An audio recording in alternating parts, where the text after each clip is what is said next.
The Walking Dead, A Ascensão do Governador, é o livro que eu vou fazer a resenha hoje e ele é um ótimo complemento para quem assistiu as temporadas 3, 4 e 5 da série televisiva que mostra Philip Blake, que é o personagem principal aqui do livro. Nem tanto vou explicar, mas por que é importante? Porque esse livro aqui, A Ascensão do Governador, ocorre antes da série televisiva. Então, funciona como um ótimo prólogo para você entender o porquê o Philip é dessa forma, tá? Então, vem cá comigo, vou explicar direitinho o que eu achei desse livro que me surpreendeu positivamente, beleza? Mas aquele recadinho, se inscreva aqui no canal, curta esse vídeo para mais conteúdos literários, principalmente se você é um escritor, está começando na escrita, tem diversos livros aqui para te ajudar a desenvolver seus livros, beleza? Bom, vamos lá. The Walking Dead, A Ascensão do Governador, é o primeiro livro de uma série de 6, 7 livros. É uma série grande assim, eu tenho um box que veio aqui, com só os primeiros livros, mas enfim. Aqui conta a história do Philip, do seu irmão Brian, do amigo Nick, a filha do Philip, que é a Penny, e ela aparece na série. Vou explicar como que ela aparece aqui e na série também. E um outro amigo que eu esqueci o nome, mas ele morre logo no começo. E aqui nós temos um universo, um cenário que poucas semanas, poucos dias, assim, depois do começo do apocalipse.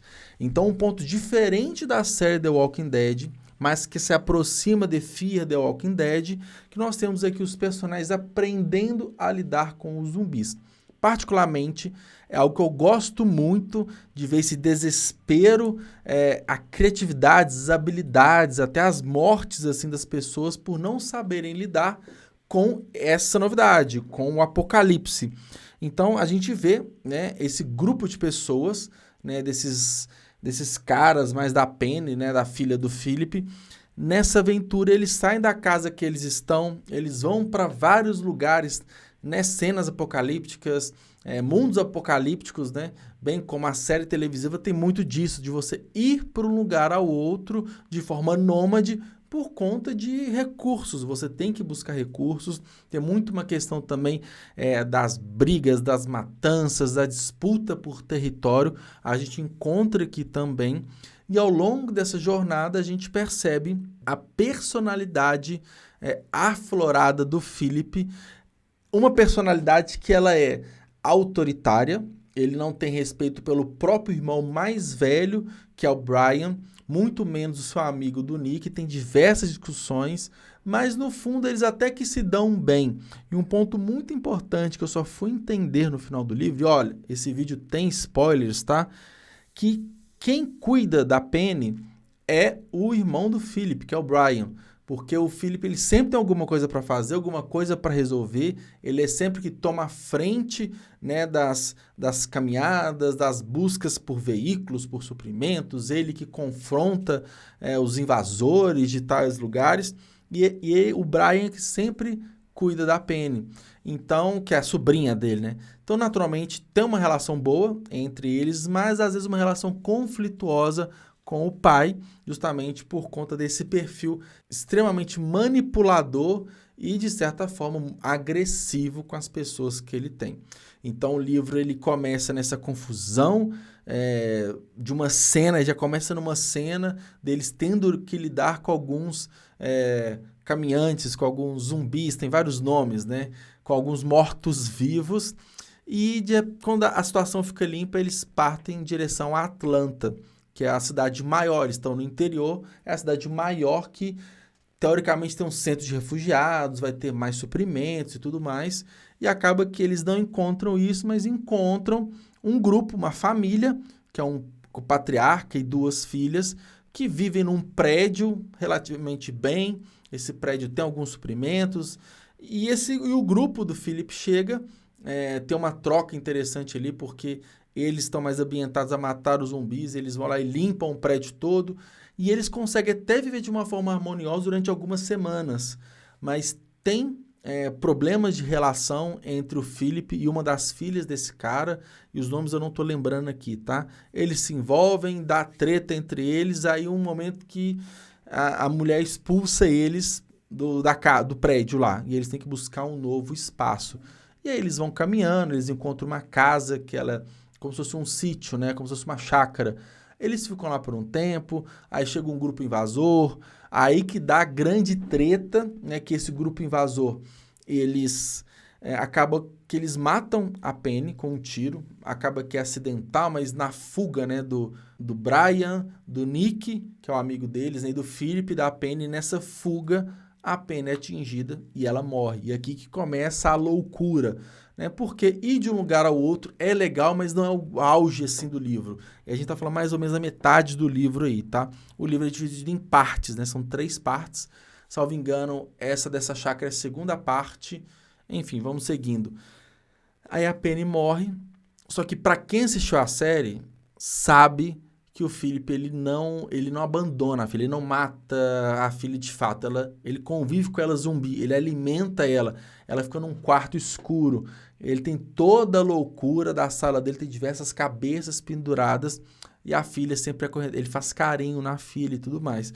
Então, quando isso acontece, eu falei assim, ela virou zumbi até muito cedo, para mim, o livro ia acabar com ela virando zumbi. Então, foi a primeira surpresa positiva, porque o autor, né, o Robert Kirkman, ele consegue conduzir a história, sendo que eu achei que esse era o ponto alto.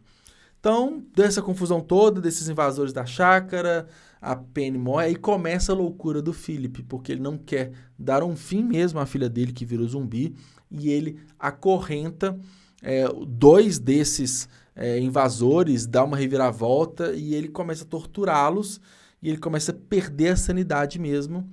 E aí eles decidem sair e vão em direção ao nada, vamos colocar assim, mas eles encontram uma cidade chamada Woodbury, que é a cidade que acontece The Walking Dead nessas temporadas da série televisiva. E eles chegam lá meio que como que é nada, tem lá os seus 40 moradores, cada um por si, ninguém treta com ninguém, e eles acham um apartamento para morar e vai ficando meio que tudo bem. Mas as coisas começam a piorar quando o Philip ele começa a trazer restos de seres humanos para a Penny comer. Então começa a ficar uma coisa extremamente insana, tanto o Nick quanto o Brian ficam incomodados com isso, e em um determinado momento dá uma confusão tão grande que eles querem parar, fazer com que Philip pare com isso, e não dá outra. O grupo dos 3, né, dá um conflito e acaba que o Nick ele dá um tiro, né, e mata o Philip, e o Brian, que é o irmão do Philip, mata o Nick. Aí minha cabeça falou assim, gente, como assim? O Philip, ele existe na série. Mas, ao mesmo tempo, não me incomodou logo de cara, porque é uma adaptação, né? A série televisiva é uma adaptação. Pode ter acontecido isso, não tem muito problema. E vida que segue. Mas todo esse último acontecimento deixa o Brian, que no fundo foi o único sobrevivente desse grupo inicial, ele fica maluco, ele perde a sanidade e em um determinado momento, né, que os moradores da cidade se reúnem numa igreja, não sei, em um lugar assim, para discutir porque foram encontrados 3 corpos, né, tanto do Philip quanto do Nick e de uma menina, né, uma adolescente que o Philip ia matar para dar de comida para a Penny. Então, enquanto esses 3 corpos, tem uma discussão sobre segurança, sobre o que tem que ser feito e tudo mais. E aí, um cara lá, um major, conhecido como major, quer meio que tomar todo mundo como posse ali, dá uma confusão, morre um, morre o outro, acaba que o Brian vai lá e mata ele. E aí, nessa confusão toda, matando esse tal do major, tem uma conversa com alguns moradores, que ele conhece pouco, e aí os moradores perguntam como que ele chama. Aí o Brian responde, eu me chamo Philip Blake. Ele assumiu a personalidade do irmão. E por conta de todo o amor, né, que ele foi construindo com a Penny, ele não deu fim nela depois que o irmão morreu. Aí que dá para entender que a cabeça dele mudou, ele incorporou, né, um pouco da personalidade do irmão e ele mantém a Penny viva, como a gente viu na série televisiva. Então, a história, resumidamente, é essa. Ela é muito bem narrada, ela é muito bem contada. apesar de ser um livro de 370 páginas quase, não dá aquela sensação de que o livro está enrolando, que está demorando, porque ao mesmo tempo que tem alguns capítulos que é um pouco mais tranquilo, mas logo depois vem a saída do lugar de conforto deles para buscar novas aventuras. Então eu achei a cadência muito interessante, dividido em 3 partes. Cada capítulo dos 22 tem, em média, 30 minutos de leitura, um pouco menos, um pouco mais. Para mim é um limite ali, mas ao mesmo tempo, dentro de um capítulo, tem várias divisões. Então, de um capítulo de 30 minutos, a gente vai ter umas 5, 6 divisões, que é aquele espaçamento maior que dá para você dar uma pausa. Então, numa leitura de 5, 6 minutos, você lê um pedacinho de um capítulo é o suficiente para você não perder o fio da meada. Então, isso fez com que a minha leitura fosse fluida e chegando à terceira parte, foi bem emocionante, foi bem interessante, acontecimentos bem legais que me fez chegar até o final. Lembrando que é um livro para maiores, né? Tem muitas cenas de violência, algumas coisas até explícitas assim, tem algumas coisas que acontecem que são hediondos, assim, né? Coisas bem graves que eu não vou falar aqui para não perder o vídeo. Mas, então é isso. É um filme com alguns gatilhos, mais de 18. Mas achei muito legal. Para quem é fã de The Walking Dead, é um livro obrigatório de ser lido, tá? Porque ele complementa muito, você entende quem foi Philip Blake antes, tá? Do que a gente viu na série. Acaba que os livros vai até o declínio do governador, né? Pelo menos o box que eu tenho aqui de 5 livros. Então, não sei até que ponto ele se mistura com a série, porque é o primeiro livro que eu leio, mas vai ser interessante entender isso, tá? E para quem gosta de filmes pós-apocalípticos, de zumbi, também é uma leitura muito recomendada, tá? Mas é isso, gostei bastante. E aí? Quero que você comente aqui embaixo. Já leu? Não leu? Ficou curioso para saber? Comenta aqui embaixo, beleza? Um abraço, fui!